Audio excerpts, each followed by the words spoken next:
అది ఒక ప్రైవేట్ వ్యక్తి చేశాడు. టోల్ కలెక్ట్ చేస్తాడు.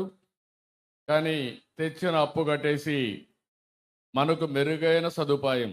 ఒకప్పుడు ఈ నేషనల్ హైవేలో పోవాలంటే 20 ఏళ్లకు మునుపు ఏమాత్రం కూడా పోయే పరిస్థితి లేదు. ఈరోజు అలాంటిది ఎక్కడ కూడా గుంతలు లేని రోడ్డు, 6 లేను, 8 లేను, అవసరమైతే 14 లేన్లు కూడా వేసి సుజావుగా ప్రయాణ సౌకర్యం వచ్చే పరిస్థితి వచ్చింది. ఒకటే కాదు, ఒకప్పుడు మీ దగ్గర ఫోన్లు ఉండేటి కాదు, నన్ను ఎగతాళి చేశారు అప్పట్లో. ఇప్పుడు మీరు చూసి అందరి దగ్గర సెల్ ఫోన్లు ఉన్నాయి. అదే మరి మీకు బ్యాండ్ విత్ కూడా అందరూ ప్రొవైడ్ చేసే పరిస్థితికి వచ్చారు. అది కూడా P4 P3లో వచ్చింది. కరెంటు కూడా చాలామంది కరెంట్ అదే మరిగా వస్తూ ఉంది. అంటే ఇక్కడ గుర్తుపెట్టుకోవాల్సిందే, మీరందరూ P3 వల్ల, వ్యాపారాల వల్ల తెలివితేటలు పైకి వచ్చారు. కానీ ఇప్పటికి కూడా సమాజంలో కొంతమంది అట్టడుగునే ఉన్నారు. మనం ఆర్థిక సంస్కరణలు తీసుకొచ్చాం, సంపద సృష్టించాం, ఆర్థిక అసమానతలు పెరుగుతున్నాయి. అంటే ఒక్కొక్కరు 100 కోట్లు, 1000 కోట్లు, 2000 కోట్ల రూపాయలు కూడా 10,000 కోట్లు, 1,00,000 కోట్లు సంపాదించే పరిస్థితికి వచ్చారు. కొంతమంది 3 పూట్ల తిండి లేకుండా ఇప్పుడే ఇక్కడ నాగవణిని చూశారు. చిన్న వయస్సు, కానీ భర్త చనిపోయాడు. అక్కడి నుంచి ఒక అబ్బాయి ఉన్నాడు, అత్త ఉంది. కానీ ఈరోజు ఆ అమ్మాయికి ఎలాంటి అండ లేదు. అలాంటప్పుడు నేను ఆలోచించింది, ఒక వినూత్నమైన కార్యక్రమానికి P4 అని నేమ్ పెట్టి MBK అన్నాను, మార్గదర్శి బంగారు కుటుంబం. ఆ అమ్మాయికి కానీ చేయూతనిస్తే 2వ తరగతి చదివే పిల్లవాడు పెద్ద అయితే 10 మందికి సహాయం చేసే పరిస్థితికి వస్తాడు. అది నా ఆలోచన. లేకపోతే ఇప్పుడే వదిలిపెడితే చదివించలేక, గైడెన్స్ ఇవ్వలేక ఆ అమ్మాయి అతను కూడా కూలి పనికి పంపించే పరిస్థితి వస్తుంది. ఇప్పుడు ఆ అమ్మాయి కూలి పని చేస్తూ ఉంది. నేను 4,000 రూపాయలు పింఛన్ ఇస్తున్నా, వాళ్ళ అత్తకు కూడా 4,000 రూపాయలు పింఛన్ ఇస్తున్నాం. ఆ 8,000తో కూలి పని చేసుకొని కాస్త కూస్త సంపాదించి ఏదో కుటుంబాన్ని నడుపుతా ఉంది. రేపు రాబోయే రోజుల్లో కూడా ఆ పిల్లవాడిని ఉన్నత స్థాయిలో చూడాలనేది నా ఆకాంక్ష, నా ఆశయం, అదే నా కోరిక. దీనికోసం నేను ఆలోచించేది,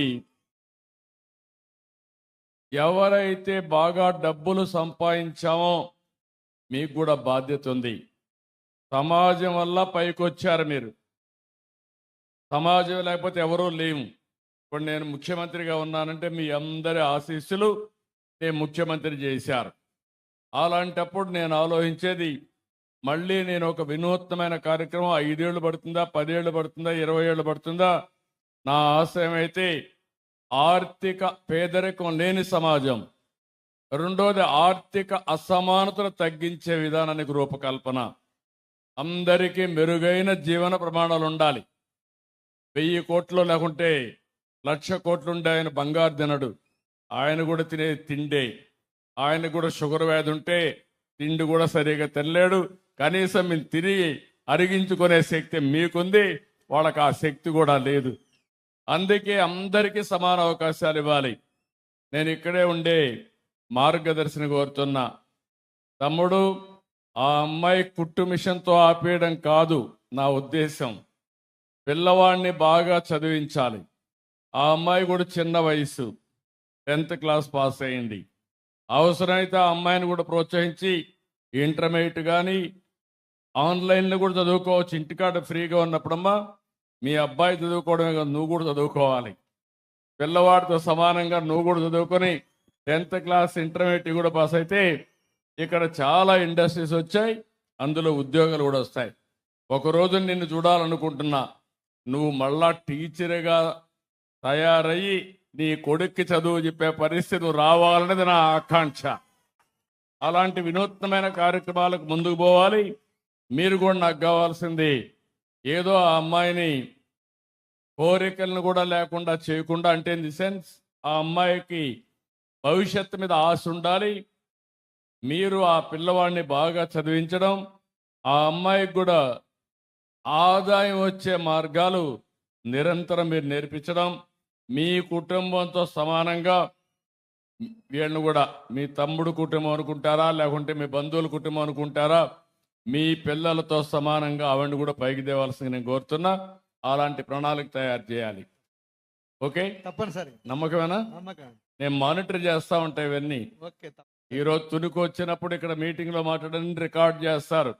కంప్యూటర్ ఆన్ చేసి చూస్తే తాతయ్య ఏం చెప్పారు, నాగవణి ఏం చెప్పింది, మొత్తం రికార్డు ఉంటుంది.